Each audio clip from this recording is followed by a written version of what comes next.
It's David here. Cheers for downloading the latest 60 minutes of 2 weeks in creative endeavour, also known as Twice. Thanks for lending us your ears. We really appreciate your time, attention and feedback. And we promise to be positive, irreverent, entertaining, serious and also insightful. And that's not just with the 2 craft brews tested, tasted and rated within the show. Episode 47 guests are Catarina Gutierrez and Aaron Packard, talking about crowdfunding to build communities of people who bike and offering solutions to the biggest threat facing the planet. That's climate change, not any old late night tweeting despot. We strive to reveal and share the stories and journeys to now of good people making real positive impact across social enterprise, creativity and innovation from Wellington, New Zealand. On with the show. I even know where your breakfast is kept. That sounds weird. Yeah, maybe we should go. It is also the last time. That'll do it. No. Yeah. All the comments? Is there a Kiwi for cheers? Good on you, mate. I was about to say that. Actually. Almost did too. Anya. Twice, 2 weeks in creative endeavour shares the stories, insights and journeys to now of social enterprises, creatives and innovators from Wellington, New Zealand. I'm your co-host, Caitlin Mackay. My episode 46 co-host is regular fixture, David Binstead. How are you going, David? I'm doing really well, thank you very much. It's an absolute luxury to have somebody else doing the introduction. So really enjoying that.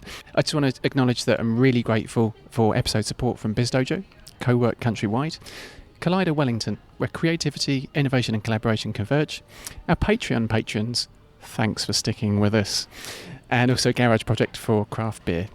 We've got us some guests. Yay, that always helps. Our first guest is a local lad making it good sustainably. His educational background in environment and development perhaps colours some of his hobbies, such as soccer nut, runner, tramper, potter and accomplished chutney maker. Ex-professional vacuumer and hospo star, he started 350 Aotearoa at the tail end of his masters and now works with the Global 350 team, as well as just taking on the role of election campaign manager for a local Labour Party candidate. 2 weeks creative endeavour is pleased to welcome the dashing and modest Aaron Packard. Hello. Kia ora. Great to be here. Awesome, lovely to have you here. Our second guest has been a regular and sometimes guest co-host also on earlier episodes of the show. Ex-startup and community activator at Christchurch's Ministry of Awesome, lover of hip-hop and nostalgist but not collector of vinyl. One of her new roles is as marketing and comms manager for Bicycle Junction, a store for anyone who rides bikes and loves good coffee. When she's not working, she's surfing, banging out karaoke big ballads, and also sometimes glued to Netflix. In quieter moments, word wrangling her first novel and contributing to the Women Who Get Shit Done movement in New Zealand. 2 weeks in creative endeavour, and this is an understatement, is happy as a pig in shit to welcome back the forever effervescent and forever getting shit done, Catarina Gutierrez. Oh, thanks for having me. All right, Aaron, I'm going to hit you with the hard questions. If 16-year-old you were here, would he tell us that you were cool? Right now, am I cool? Cooler than I was as a 16-year-old. Oh, yeah? So, yeah, I guess I'd have to go with, yep, he's cooler. What was 16-year-old you like? Bit geeky. I felt a little bit out of place at school. Definitely didn't feel cool. But I got involved in lots of stuff. From setting up a youth health service at the age of 16. And I had quite Harry Potter-like glasses at the time. Which are back in fashion now. And hey, Catarina, I really want to know how many bikes at the moment? I think once you move cities, you have to really reflect on what to take and what not to take with you, right? So when you move, you do this big culling of all your things and you realize they're just things, it's just stuff. I brought one up. It's my touring bike. It's the one I built when I first arrived in New Zealand, actually, and it's stayed with me since then. And now that I'm in a shop, I'm surrounded. I have access to so many more. What is the perfect number of bikes to own? If you're going to have a good quiver, it's just like surfboards, you know, you need one for different types of waves. So you need ones for different types of roads and gravel and downhill and cargo and electric and all that sort of stuff. So I'd say a 5 is safe. Perfect. 5. It's like hearing from a crazy cat lady. How many cats is too many cats? 12 is fine. Do not call her crazy cat lady. Oh, of course. Of course. That's not the reputation I'm going for. Do you mind just giving me a bit of a rundown on what Bicycle Junction is and what it does for everyone? Yeah, no problem. So Bicycle Junction is Wellington's urban cycle shop, which means we provide electrical bikes, cargo bikes, and just very nice, beautiful upright bikes for people. So we don't really serve the downhill community as such, or mountain biking with full suspension and stuff like lots of those shops. We're not really a sporty sort of shop either. But what we love doing most is hosting lots of cool community events. So lots of bike rides at night on full moons and dressing up and being silly and bringing more cool cycling things to Wellington. Sorry, I've got to correct you there. I agree with most of the things there, but I believe Dan's quite into dressing down, in fact. Got a bit of a speciality going on there. In fact, and this isn't so much a pitch for Bicycle Junction, but one of the rewards for your crowdfunding campaign is to see him cycling naked. Nearly, wearing a helmet and a smile or something. Down the Nauranga Gorge. Oh, wow. How have I not seen this? So we just released that reward on our Pledge Me campaign, and Dan's such a awesome dude. He's the guy who started it, and he owns the shop. He's from New Zealand but lived in Copenhagen for several years and just really appreciated what happened with cycling culture there. Wanted to bring that back to New Zealand. Was a messenger and all that sort of stuff. And then just likes to get crazy on a bike. And, everything from the cool, fun rides to riding down the gorge naked. Why not? It just shows you that there's a person behind a bike, and it's not just lycra-clad men. In fact, it's maybe men without a lot of clothes at all, They're just not taking themselves too seriously. Very functional bikes. Very functional bikes. Same to you as well, Aaron. Just give us a quick overview of what 350.org and 350 AOTEAROA is and what it is you do. Sure. So the number 350 comes from a piece of research done at NASA, which was asking the question, what's the safe upper limit of CO2 in the atmosphere for the conditions which life on Earth are currently adapted to? And so that found no more than 350 parts per million of CO2. That's like a concentration. And we crossed 350 parts per million, I think just a year or two before I was born. I was born in the mid-80s. And before the Industrial Revolution, it was at about 280 parts per million. And just this year, we crossed 410 parts per million. And so sort of skyrocketing up as CO2 concentrations increase and other greenhouse gases, driving dangerous climate change. So 350 started in 2008, 2009, not really trying to be an organization, but just saying, we've got this massive global challenge and problem. It needs a fully global response. The world governments are coming together in Copenhagen in 2009 to try and come to some agreement. We tried to get actions happening in every country in the world, and I got involved. We'd organised lots of climate change focused events through the university environmental group, and I'd just seen this website 350 go live. They'd done anything yet, and in fact my email went into their spam box, and but we went ahead with it anyway, and so we organised the first action for 350.org anywhere in the world. And then our goal in 2009 was to have actions in every country. And I think we succeeded except for North Korea. Oh, come on. You're just not trying hard enough, man. Yeah. Surely we'll let you get away with that one. And so, it was started in the United States. And the guy who was looking after the Pacific region was based in San Fran. So I was like, dude, I'm a bit closer to the Pacific than you are. Let me know if you want a hand.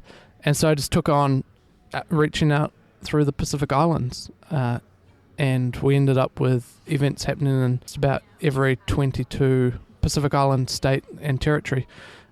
Even tried to get hold of the Pitcairn Islands. So I really appreciate the work you're trying to do to ban cycling, because cyclists just emit a huge amount of carbon dioxide, right? All that sort of breathing and stuff. That's right.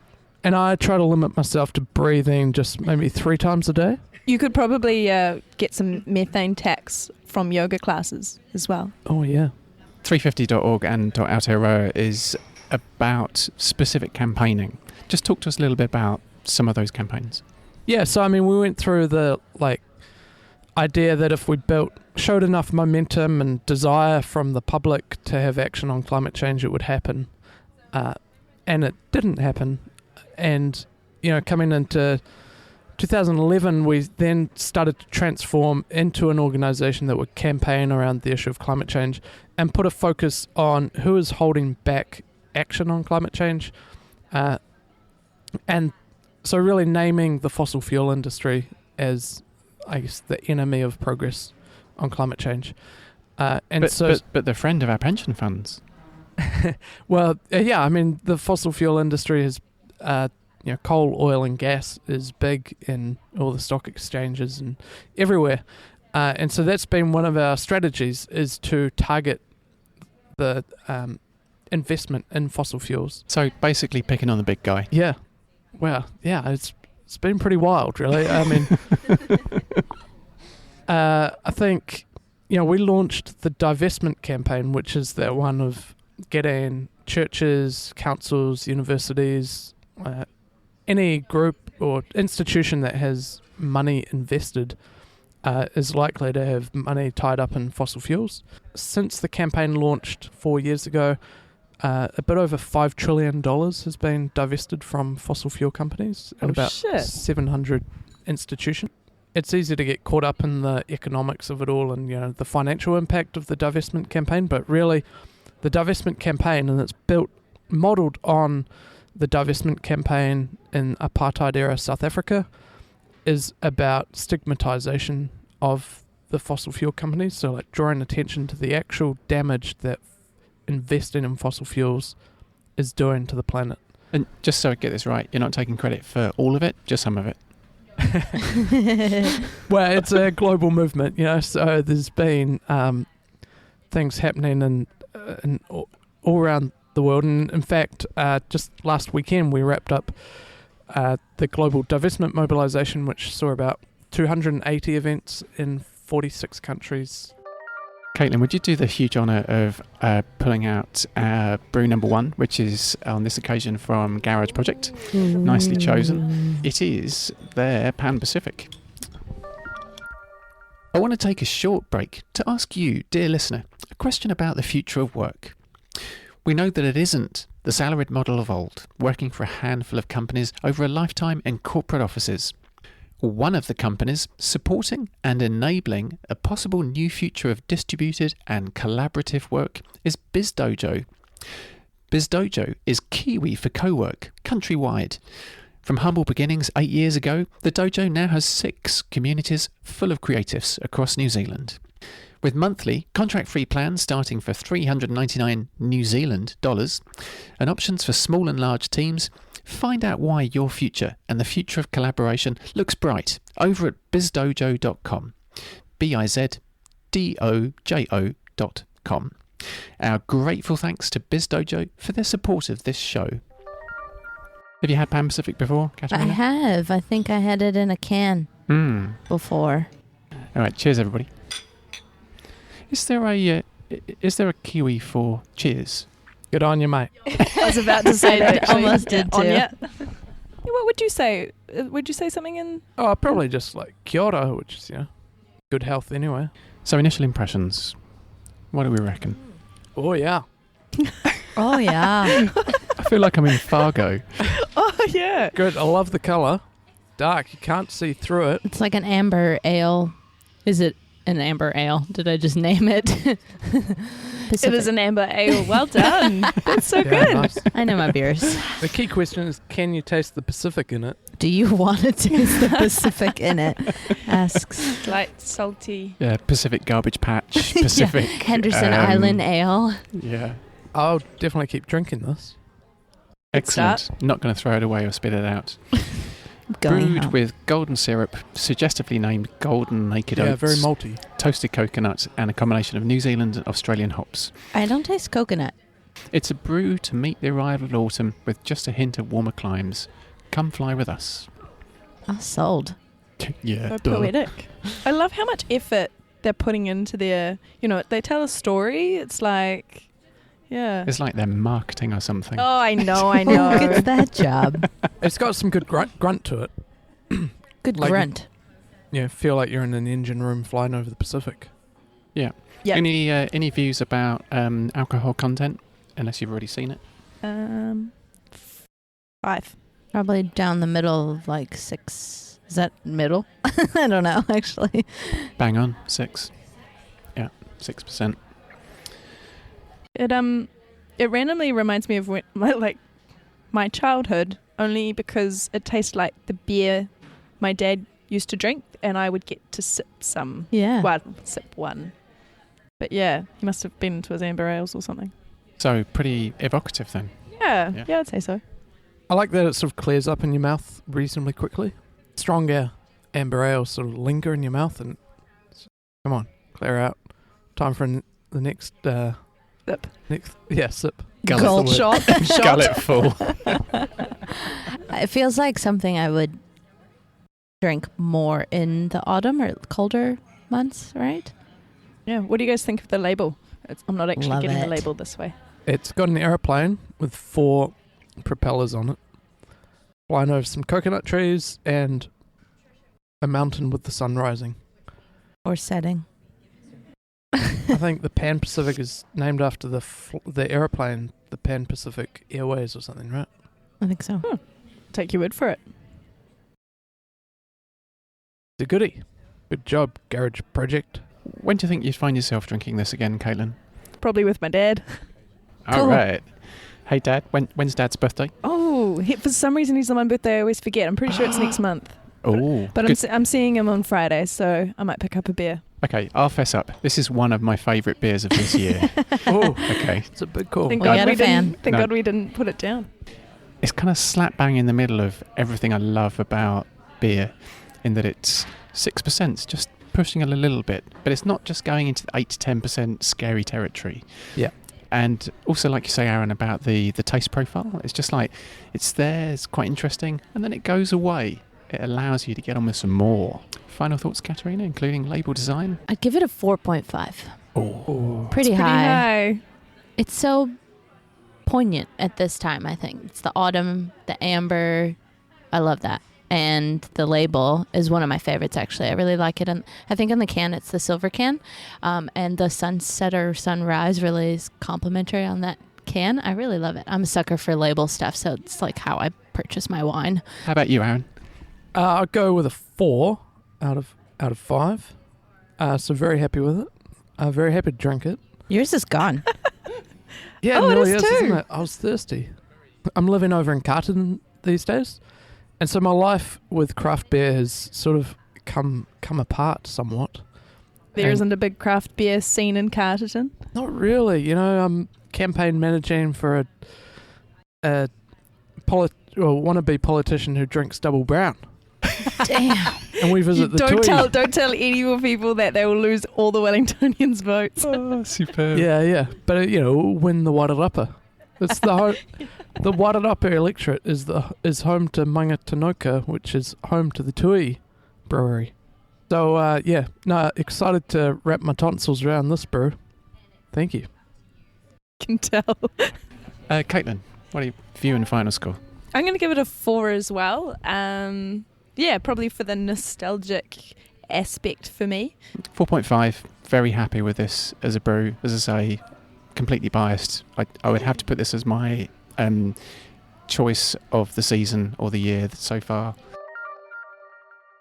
Quite a few similarities sitting on that side of the podcasting table. You're both managing some pretty big, complex projects in a very tenuous way, with actually a really close connection between trying to reach the same goal in terms of divestment from a financial perspective, and also divestment from a kind of individual action perspective in terms of how you choose to get around town. Yeah, I thought about that a little before I came on the podcast, of like micro campaigns or like micro impact. Like I really enjoy working with the community, knowing who is in a co-working space, knowing who's riding the bike down the street and saying hi to them and going, yeah.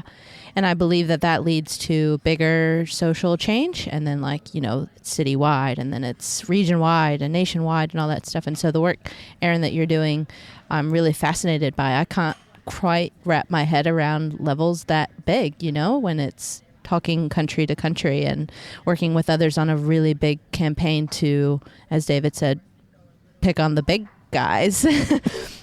That's fascinating to me. Yeah, well, and I think, you know, people don't necessarily realize how big and bad some of these guys are. Aaron, I see you around the dojo and you seem like a very calm guy. Like, how do you not get angry or be more angry when you're hearing this and reading this, and you dedicate your life to trying to stop these big guys that seem unstoppable? Well, I think naturally I can be a bit hot-headed if, you know, as a kid I was definitely easy to get quite angry. But I think it comes down to a level of acceptance that these things are happening. And, you know, so rather than just like trying to fight or resist what is already happening, it's like, okay, well, the world's kind of filled with pockets of shit.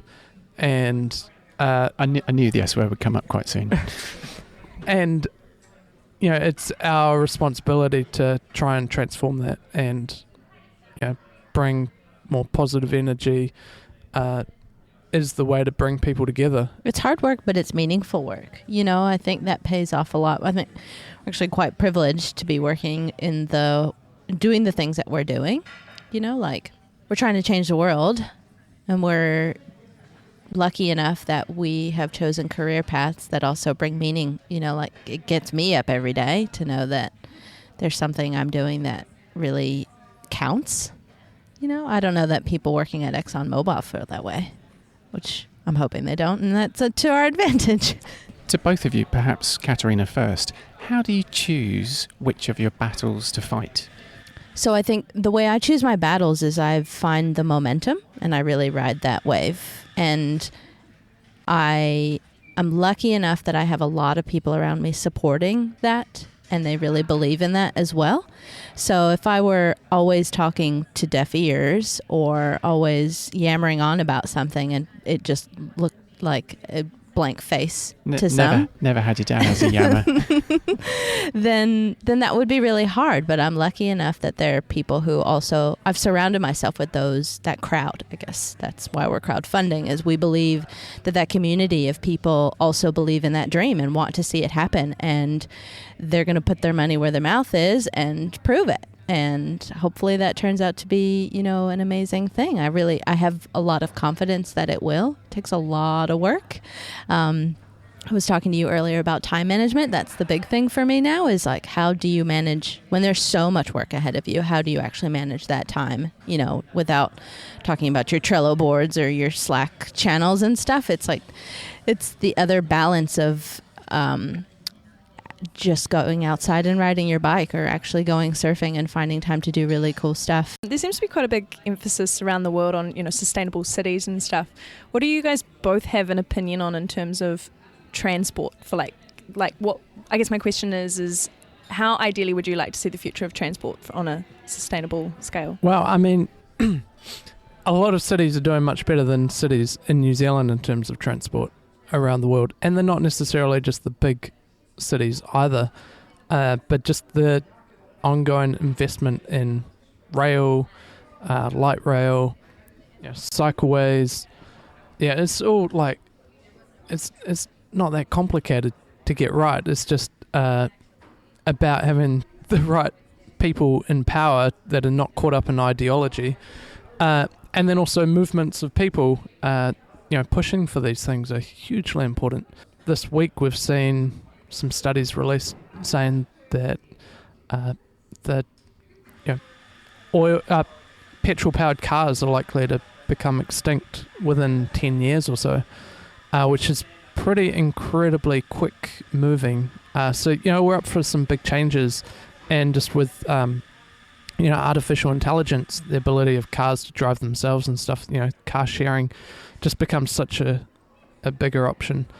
I personally think we're super behind, and it's not the people, like you said, like big New York, London, or anything either that are the ones leading the change. There's some really good examples in the middle of nowhere sometimes, and we should really we should stop thinking about how we can be like those nations or those cities and really decide what we want to define ourselves as. And if we take that hard look at ourselves and go, what is possible and what's not possible as a small island nation, and draw a hard line and just make a decision, I think that comes from the top and the bottom, then we could really be something special. So you would say we're not really working at our full potential that you think as a country we could? Absolutely not. I think we have no pressure to do that either. So when you think of countries like the United States, for example, they've got a lot of pressure because it's a big, powerful nation. We don't have a lot of clout, quite honestly, and so we're not pressured to make big moves in certain ways, and unless we ever become that way or take a self-check and go, screw it, we don't have to be like them, we can do our own thing, then it's not going to happen. Obviously, Aaron, you'll feel a bit more strongly about this. Would you say that climate change is the biggest challenge of our time? I say yes, and that's because we're fundamentally changing the chemistry of the atmosphere, which is changing how weather patterns happen, how extreme weather impacts people, communities. It's changing the oceans greatly, which obviously is devastating for the ecosystems, but it also affects the millions of people that depend on coral reefs and the fish stocks for their livelihoods. I say that not lightly, though, that global warming is the biggest challenge. Because there are so many others, and if I had more time, I'd be wanting to work across them all. David, what do you think, is climate change the biggest challenge of our time? Yes, but I think the second biggest challenge is that there's not enough craft beer. I wonder, as a really terrible segue, would anybody care for a second brew? Brew number 2. Brew number 2. I think Aaron does. Yeah, Aye. yeah, maybe. Aye. It's got to pop out. All right, let's do it. Oh, yep. Brew number 2. There is an aspect to global warming where it is just actually genuinely sad and terrifying, and we need to learn to sort of how to handle that and not just be in denial that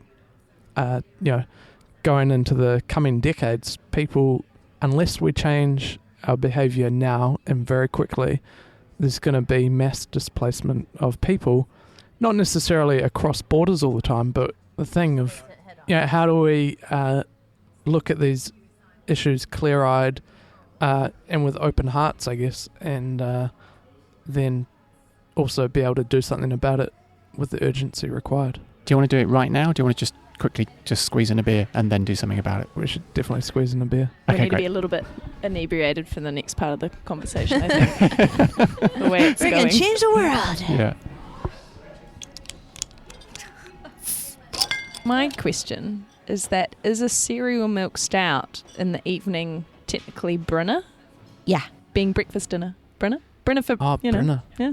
Cereal milk stout is like Brenner. Do you know why they cheers? No, I don't. Or why you clink glasses when you cheers or salute or whatever? I heard that it was because back in the day, maybe like an old Greek thing, they would fill their glasses up to the top, obviously, and then when you clinked glasses, some of your drink went into other people's, and that's how you knew that you weren't being poisoned, because you were all sharing the same stuff. So when you go in for the clink, you got to go bam. Yeah. Splash. Not with the dojo's glasses, you ain't. Also, not with a lot of technology around, so you shouldn't do that with cables and electrical. Is that new? It is dark and frothy and yummy. Yeah, a bit of a coffee colour to it, really. Like it's going to be quite filling, and I guess the giveaway is the fact that the first word in the name is cereal. Cereal. Yeah, it's probably a bit lighter than I expected looking at it. doesn't have that deep, hearty, rich, stouty flavour, and in fact it is lower alcohol than you might imagine. 4.7. So I could see in that sense, it is the type of breakfast you could have all day long. Milk stout. Cereal. What sort of work-related climate change meeting do you think this would be the perfect partner for? Probably the United Nations climate talks. On the outside it looks like it's going to be a big deal, but actually it's quite lightweight. They spend a lot of time arguing whether a full stop belongs there or a comma belongs there. How about you, Catarina? What are your thoughts? It is lighter than I expected. I was expecting more creamy, milky, but I didn't get that. I'm actually glad, though, because I'm not a huge dairy fan, so that's good. Didn't quite get that malty hit. No. Oh. It's got real cornflakes in it. Whoa. This is actually breakfast. Garage project for the win. This is more of a breakfast than my breakfast. Yeah, I mean, it's very drinkable. It's great. I love very drinkable. I think it's sort of quote very of the year. So basically you don't feel bad now for not having breakfast? Not at all. In fact, it's worked out perfectly. Garage Project's so creative. I love that. They'll try anything. So the way they're trying to describe it is that it's like the milk in the bottom of your bowl when you've finished your cereal, and it's kind of sweet, like if you're one of the kids that put heaped sugar on your cornflakes, and the milk would get all sweet. I'm American, so all my cereal had sugar in it already. Did you taste Kellogg's and was like, what the is this? Yeah, I was like, wait, where's this sweet stuff? I think this is the third show I've come on, and I've always been a bit of a beer snob, and I've been like, no, I don't really drink beer, but I do like stout. So this is my jam. Yep.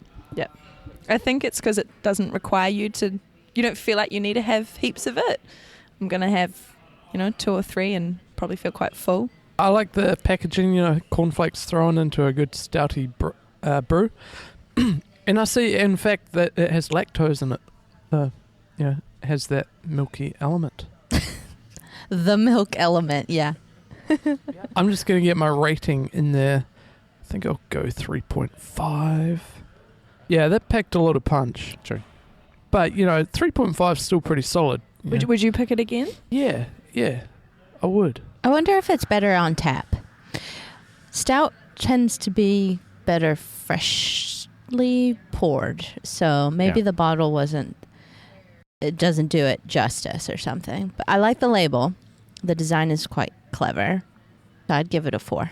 I mean, I'm fringing on 4 with this, actually. Oh. You got to bear in mind that 5 is, held for just the glorious double brown. Is that you wearing your political campaign hat? Yes, indeed. Could I deign to get a final score out of you, Caitlin? Oh, Your impressions? yeah, I'll go 4.5. It almost wasn't stouty enough. Well, a comment but like that's that, still surely really that high. pegs it back a whole point, not just half a point. It sounds like you love it, but you wanted it to be just that little bit more, which is why you've still scored it quite highly. Yeah, that sounds about right. I could go for a Guinness type thing. Yeah. Oh, I could go for Guinness anytime. Yeah. Yeah. I get that. Yeah. I'm going to go, a 4, actually. I was thinking I was going to give it a 4.5 because I really love it on tap, like you're saying, Catarina. But in the bottles, it's still a lovely brew. I think it's nice and balanced. It's not so strong that you can't have a couple without falling over, in my case. Quite like the slightly retro label design. Yeah, I thought I was getting retro vibes. Briefly interrupting this show because I want to talk to you about a Wellington initiative where you get to learn cool stuff and connect meaningfully with movers and shakers in Wellington's innovation, tech and creative scenes. A place where growing world-class future-facing companies is at the core of their purpose. Collider Wellington is where fast-growing companies and clever ideas come to connect, converge and collaborate. A monthly IRL, in real life, program connects thought leaders, emerging entrepreneurs and inspirational experts to support the growth of the greatest little city on earth, Wellington, New Zealand. Most of the events are free, so learn something new, hang with some of the smartest people on the planet and access world-class intelligence.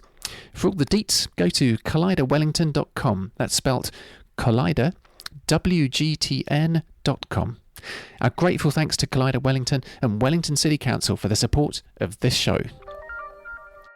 I've got a burning question for you, Catarina. The last 6 months. Last 6 months have been crazy for me because I've moved cities and changed jobs. And usually you only do that once a while. But I did it, and I didn't expect it. I wasn't looking for work. I wasn't looking to move. I wasn't looking for a big change in my life.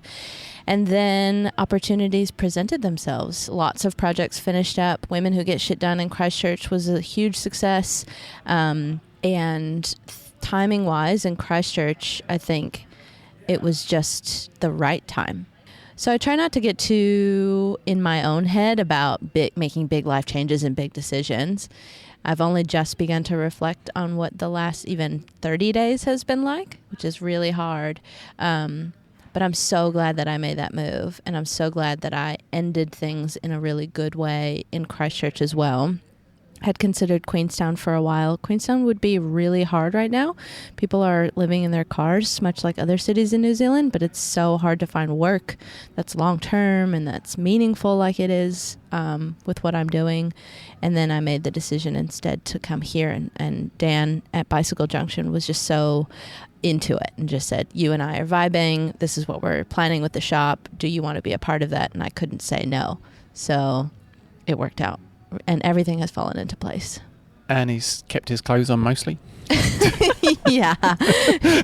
He stays clothed all the time. You'd be surprised. Fantastic. It's only when he's on a bike. It's funny, is after I'd come up here for an interview, I went back down to Christchurch, and then I called him a couple days later, and he said, oh yeah, I just got arrested this weekend. And I was like, oh God, my soon-to-be new boss is telling me about a record he already has. And he was like, yeah, we were riding around. It was like a night ride, and he was naked and he was intoxicated. I think it was the big problem.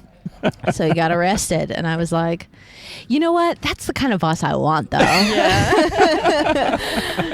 He's the kind of guy that will just stand up for what he believes in, and he's really into, like, you know, having fun while riding.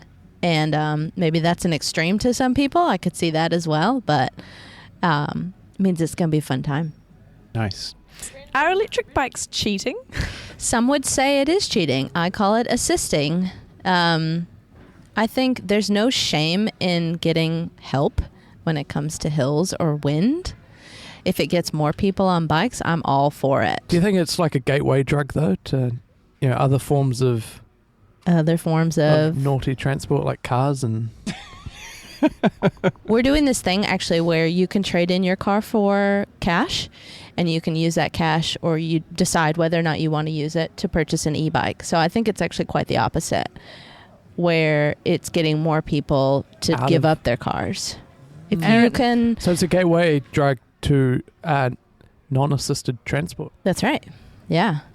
I hate thinking of cycling as an alternative transport. It's like, it's just a transport. It's just a way people get around, actually. How many cars do you own? I own one. And I just bought it. It was my first car in like 10 years. Yeah. Aaron, would you ever consider e-biking from Carterton to Wellington? Oh, sheesh. Well, currently I ride my bike, catch the train, ride my bike.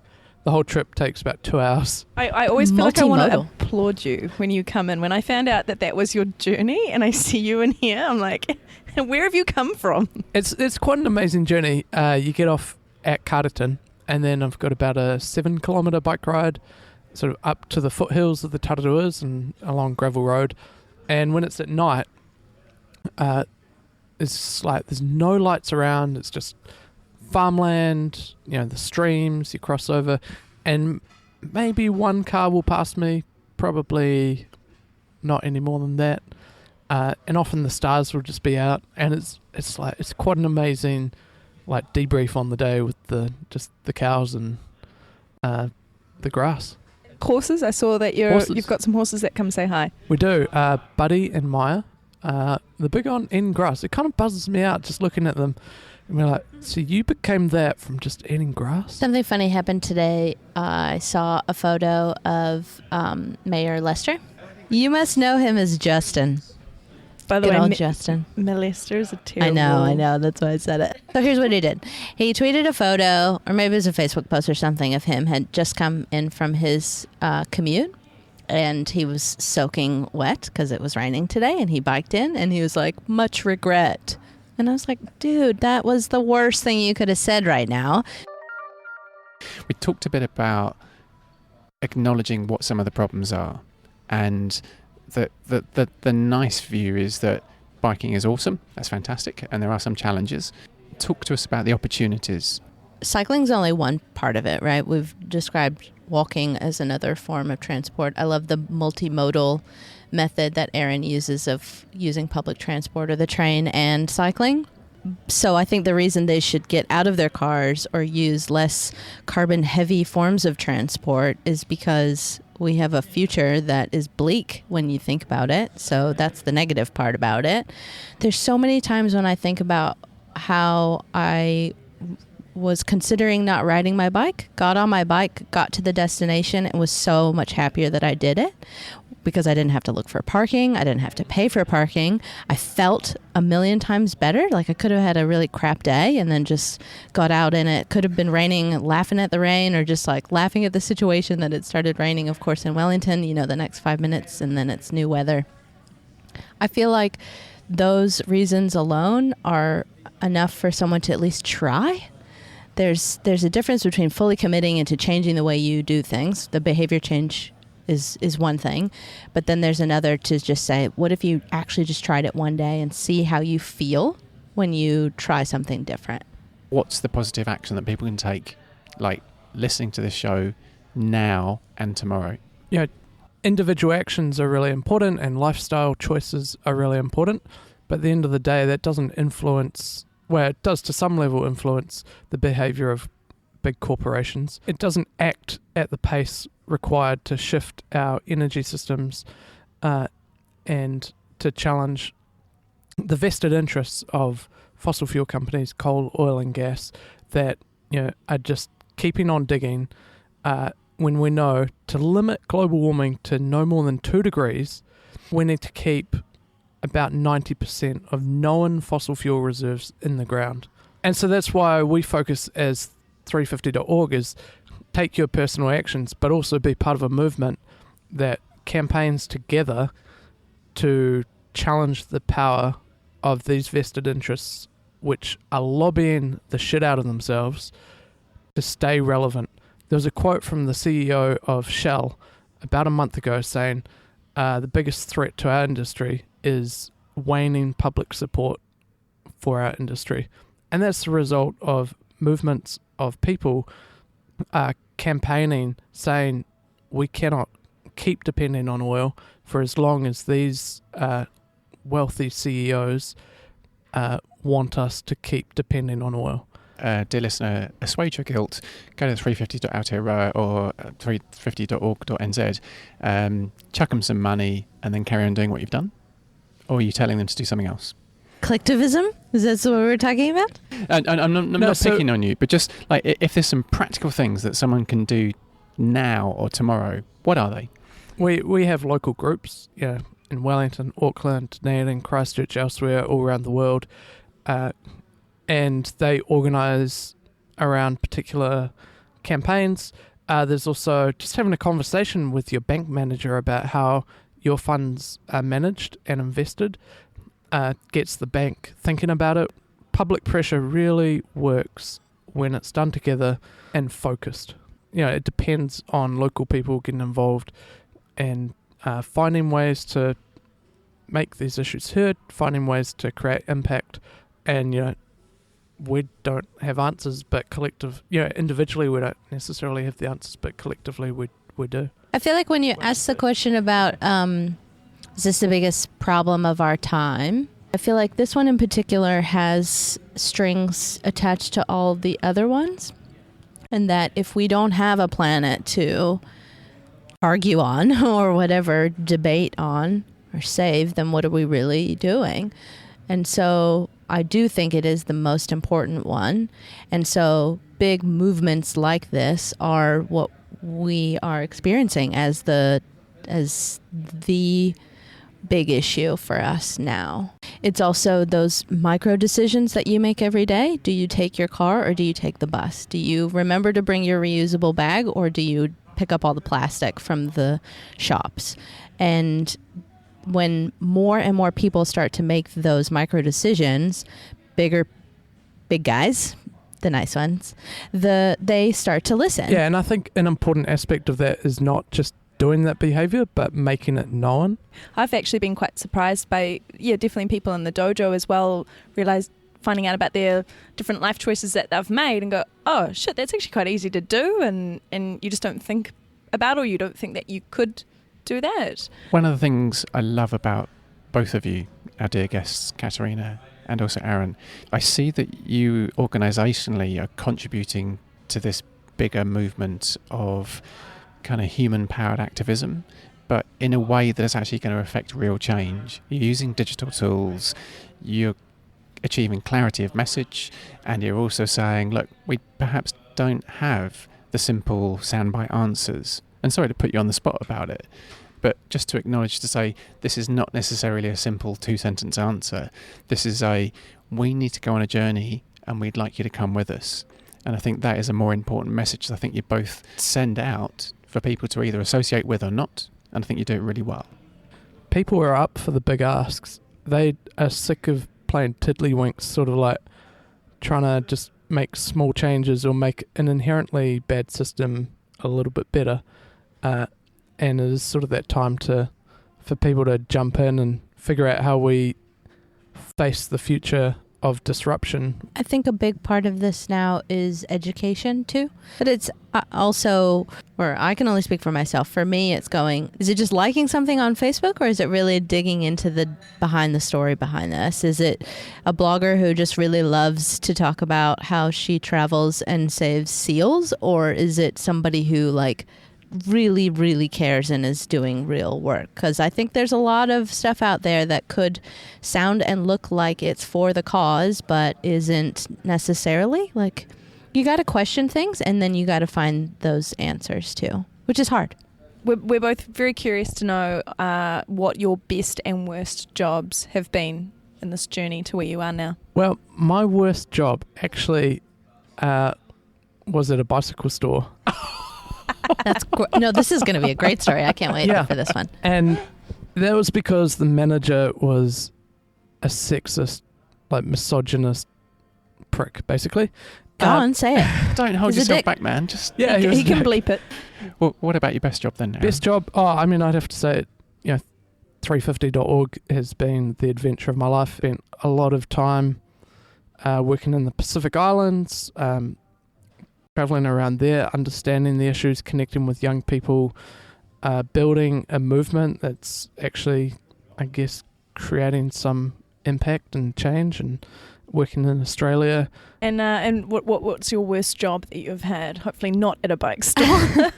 No, but I do love that story because it's totally what I'm against about bike shops, and hoping to change that for the future, but for another time. I think my job in this journey of getting to where I am now, the worst and the best job might be the same job, because it taught me so much about what I want in a place and what I don't want in a place. So I worked at I feel bad for saying that, but it's also the best place. So I worked for a B corporation in New York City called Catch a Fire. They helped people who wanted to give their skills, so skills-based volunteers and professionals, apply those skills to project-based things that were happening at a nonprofit.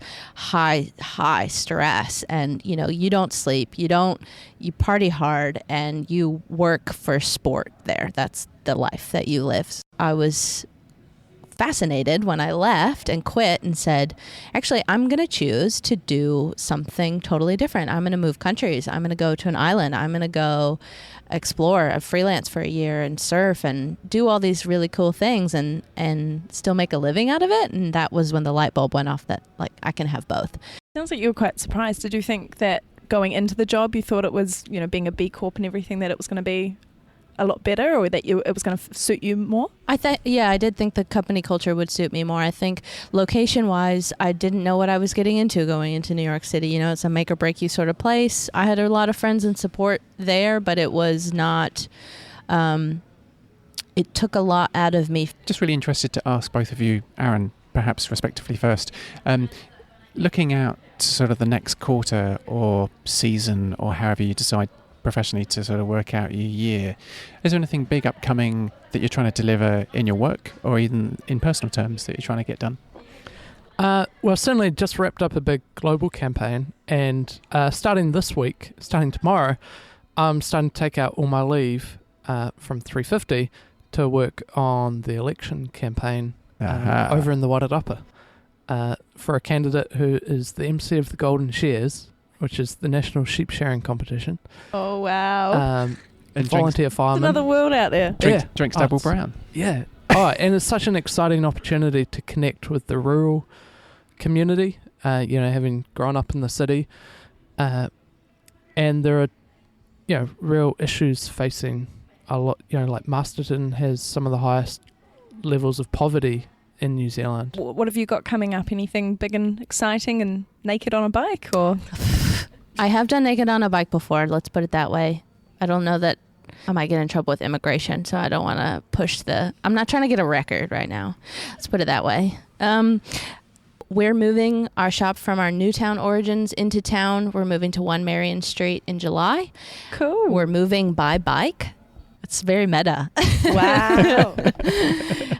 We've moved flat before, like we've moved flats, people's things on bikes. This will be an event in and of itself. A whole new level. So we move in July. We're sad to leave Newtown, but that's a big move for us. And then we need to settle into that new shop. And a lot of events will come around that. So as a community manager, I'm in charge of all the events around the space as well. So music gigs, winter solstice rides, full moon raves, maybe a naked ride or some 2 or 3 in there. That would be awesome. And get into a solid winter and spring of event, like a regular schedule of bike events in the city. That's my big goal, is to just see more people on bikes this year than ever before. And then Women Who Get Shit Done in Wellington is this year as well. So cool. Coming back for a second time. It's in September, so I'll be involved in that as well, which will be exciting. Busy. Shout outs for either people, organisations, causes, pretty much anything local, regional, international that you support or like or enjoy or think deserve a bit more coverage. So my partner, he makes bagels, and they're delicious. In fact, he uses the leftover malt from Garage Project to make those bagels sometimes. And in August, he'll be making bagels and delivering them to businesses. So if anyone wants bagels, get in touch in August or before. Energy Messengers is also a bike courier company coming up from Christchurch, and they're starting in Wellington. Links in the show notes. Cool. Well, I have to give a shout out to Catarina. It's a great town. You should come visit it. Also, I think a shout out, and to disclose, I go out with someone who is involved in a union, but just I think we've really seen in the past few months the rise of the power of unions to create wins for just everyday workers, from the equal pay win for women in the workforce to others. And I think there's just such a need for the revitalisation of unions and people joining a union. Catarina, what can you not live without? What if you could pick one thing? I have a really good gold filter that is a coffee thing. So it's like a selfie filter then? No. Not a Facebook filter, not an Instagram. It's the gold filter coffee maker that I have. It's just a one single cup thing, and it's so convenient. So, Aaron, analog object item thing. It could even be a person if you want, that you can't at the moment live without. Jake the Snake, which is my bicycle. It's a Kona. Yeah, it is a Kona. Nice. He's a dream to ride, I tell you. Where do you both live publicly online, Catarina? I was like, my address is hard. I have a P.O. box. I'm such an adult now. I don't want to tell you. Online, I'm at me Catarina, Catarina on Twitter. It's probably the one place that's most publicly available right now, so follow me there. And bicyclejunction.co.nz is where you can find out more about the shop. Beautiful. How about you, Aaron? At Aaron Packard. That's on the Twit, and the Facebook is something like that too. 350.org. So in New Zealand, it's 350. The number's 350.org.nz. And Caitlin, where can we find you publicly online? On my ever slowly expanding Twitter, I am Caitlin at CaitlinNZ. BizDojo, we are just at BizDojo, and for Collider, we are at Collider Wgtn. And David, where can we find you online? You can find me occasionally on the Twitters at David_Binstead. And you can also connect with us at Twice Podcast on Twitter and Instagram, or via email, twicepodcast@gmail.com. It leaves me to thank gratefully our supporters and sponsors, BizDojo, Collider Wellington, our Patreon patrons, and Garage Project for the episode Brews. Aaron, thank you for joining us on your very busy schedule. I don't know actually how you fit it all in, to be honest. Oh, it's a pleasure. It was great. Actually, just before this, I just picked up 3 8-year-olds from school and taken them to dance class. And also to gratefully thank Catarina Gutierrez. Thanks for having me. Always a pleasure. Fantastic to have you back on the show again. I look forward to many more.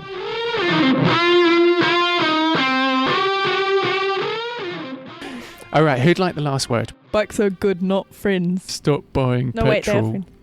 What animal has the biggest penis to body size ratio? A duck? No, it's not a duck. Dolphin. No, not a dolphin. Ants. No. It's a barnacle.